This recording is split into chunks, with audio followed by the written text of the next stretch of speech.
Assalamualaikum warahmatullahi wabarakatuh. Perkenalkan, nama saya Agung Kurniawan dan NIM saya adalah 21052161803. Prodi atau offering saya adalah S1 Pendidikan Teknik Bangunan dan offering B212HB. Dan untuk dosennya sendiri ialah M. Reza Abdillah.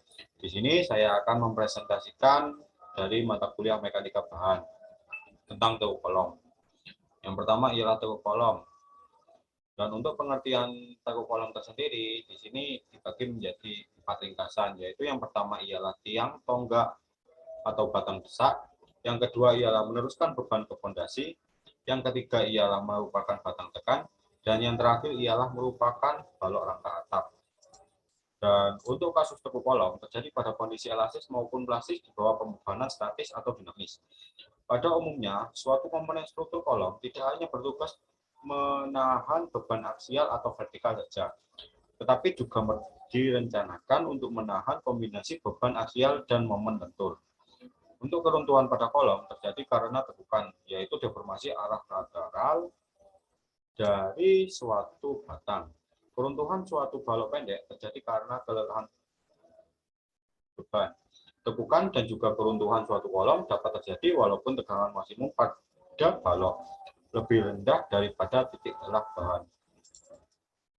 Dan untuk hubungan umum antara panjang kolom, dan di sini adalah kegagalan pada kolom pendek adalah kehancuran material, sedangkan kegagalan pada kolom panjang ialah karena tekuk. Semakin panjang suatu kolom, semakin kecil kapasitas pikul bebannya. Di sini adalah gambaran jika kolom semakin panjang, maka semakin kecil kapasitas pikul bebannya. Dan untuk yang kedua ialah tekuk elastis dan tekuk inelastis. Struktur dapat gagal dengan berbagai cara, tergantung pada jenis struktur, kondisi tumpuan, jenis beban, dan bahan yang digunakan. Jenis kegagalan lain ialah tekuk atau buckling, yang umumnya terjadi pada komponen struktur yang panjang, langsing, dan dibebani aksial tekan. Jika gaya aksial P relatif kecil, maka aksi momen pemulih akan lebih dominan dan struktur akan kembali ke posisi lurus atau kondisi stabil. Jika gaya aksial P relatif besar, maka peralihan lateral di B akan bertambah dan batang akan bereaksi pada sudut yang besar dan semakin besar hingga akhirnya struktur akan mengalami keruntuhan akibat tekuk dalam arah lateral atau kondisi tidak stabil. Dan di sini adalah gambaran mengenai tekuk elastis dan tekuk inelastis. Dan yang ketiga ialah beban kritis. Beban kritis suatu balok langsing yang dikenai tekanan aksial adalah nilai gaya aksial yang hanya cukup untuk mempertahankan batang dalam kondisi sedikit terdefleksi dan biasanya dinotasikan dengan FC. Peralihan antara kondisi stabil dan kondisi tidak stabil terjadi pada gaya aksial khusus yang disebut beban kritis kolom atau PCR. Rasio panjang kolom terhadap jari-jari minimum penampang melintang kolom disebut kelangsingan kolom L per R dan tidak berdimensi. Dan di sini ialah 4 jenis kolom. Yang pertama ialah kolom sendi-sendi. Ini adalah gambaran kolom sendi-sendi.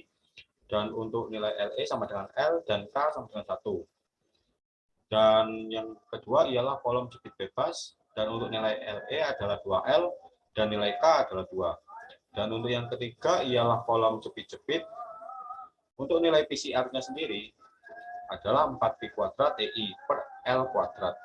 Dan untuk nilai LE sama dengan 0,5 L dan K sama dengan 0,5. Dan yang terakhir ialah kolom jepit-jepit. Untuk nilai PCR-nya sendiri ialah 2,064 pi kuadrat EI per L kuadrat. Untuk nilai LE sendiri ialah 0,699 K dan untuk K-nya sendiri ialah 0,699. Ini adalah grafik hubungan PCR dengan defleksi. Dan untuk tipe tumpuan kolom yang pertama ialah sendiri-sendiri, yang kedua ialah jepit-jepit, Yang ketiga ialah jepit sendi. Yang keempat ialah jepit bebas. Dan ini adalah contoh soal. Jika pertanyaannya, hitunglah besar PCR dengan tegangan kritisnya apabila diketahui E sama dengan 1 kali 10 pangkat 5 kg per cm kuadrat.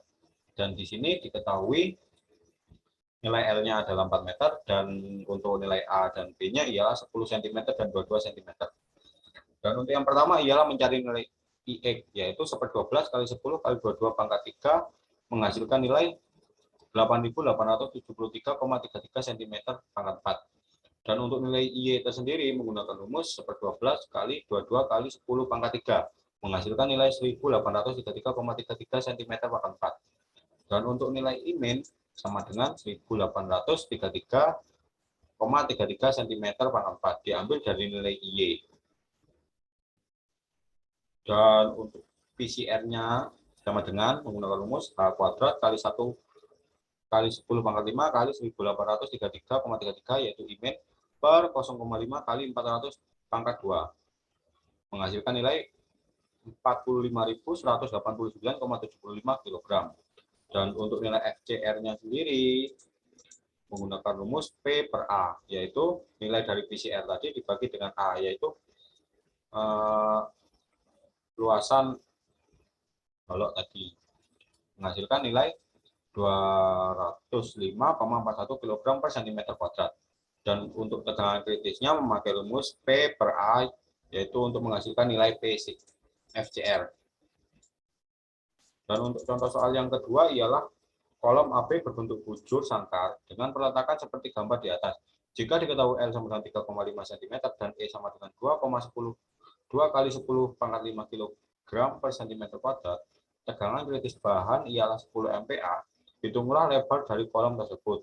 Dan untuk nilai I min-nya tersendiri menggunakan rumus 1/12 kali B kali B kuadrat per B kuadrat dibagi dengan 1/12 B kuadrat.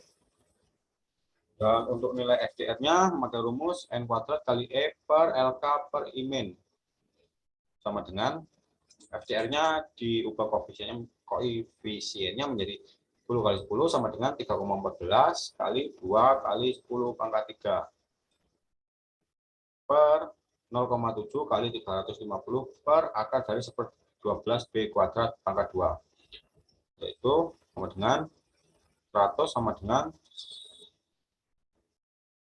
1.971.920 per 625/12 B kuadrat. Maka sama dengan B kuadrat sama dengan 12,304, yaitu untuk nilai B-nya tersendiri yang menghasilkan nilai 6,04. Dan untuk contoh soal yang ketiga ialah sebuah kolom kayu mempunyai panjang 4 meter dan dimensi penampang 6/12, modulus elastis atau E adalah 60.000 kg per cm kuadrat. Hitunglah PCR jika A kondisi kedua yang sendi dan B kondisi ujung jepit sendi. Langkah pertama ialah menghitung momen inersia IX dan IY. IX sama dengan 1/12 B kali H pangkat 3 sama dengan 1/12 kali 6 kali 12 pangkat 3, menghasilkan nilai 864 cm pangkat 4. Dan untuk nilai IY itu sendiri ya 1/12 B pangkat 3 kali H, menghasilkan nilai 1/12 kali 6 pangkat 3 kali 12, jadi hasilnya ialah 216 cm pangkat 4. Dari kedua momen inersia diambil dari nilai yang terkecil, yaitu IY sama dengan 216 cm pangkat 4. Dan untuk langkah yang kedua ialah menghitung PCR sendi-sendi. PCR menggunakan rumus EI kali N kuadrat per L kuadrat, yaitu 6.000 kali 216 N kuadrat per 400 kuadrat, sama dengan 799,488 kg, sama dengan dibulatkan menjadi 7.994 kN. Dan untuk langkah yang terakhir atau langkah 3 ialah menghitung nilai FCR sendi. Menghitung nilai PCR jepit sendi. PCR sama dengan EI N kuadrat per 0,5 kali L, yaitu 6.000 dikali 216 N kuadrat per 0,5 kali 6.000 kuadrat. Menghasilkan nilai 1.631,506 kg, atau jika dibulakan dalam kilonewton menjadi 16,315 kilonewton. Dan untuk contoh soal yang terakhir ialah diketahui kolom kayu bulat dengan jari-jari R, panjang 4 meter, kondisi ujung jepit sendi untuk nilai modulus elastis adalah 60.000 kg per cm kuadrat. Hitunglah dimensi penampang kolom jika tegangan kritis yang terjadi FCR sama dengan 45 kg per cm kuadrat. Dan untuk langkah yang pertama ialah menghitung PCR. PCR sama dengan menggunakan rumus EIN kuadrat per L kuadrat sama dengan 6.000 kali 1/4 kali N kali R kuadrat kali P kuadrat per 400 kuadrat sama dengan 15 Pi kali R pangkat 4 per 160 kg. Untuk catatannya tersendiri ialah momen inersia lingkaran menggunakan rumus 1/4 Pi R kuadrat. Dan untuk langkah yang kedua ialah menghitung luas lingkaran, yaitu disimbolkan dengan A menggunakan rumus Pi R kuadrat. Dan untuk langkah yang terakhir atau langkah ketiga ialah menghitung dimensi penampang kolom atau jari-jari.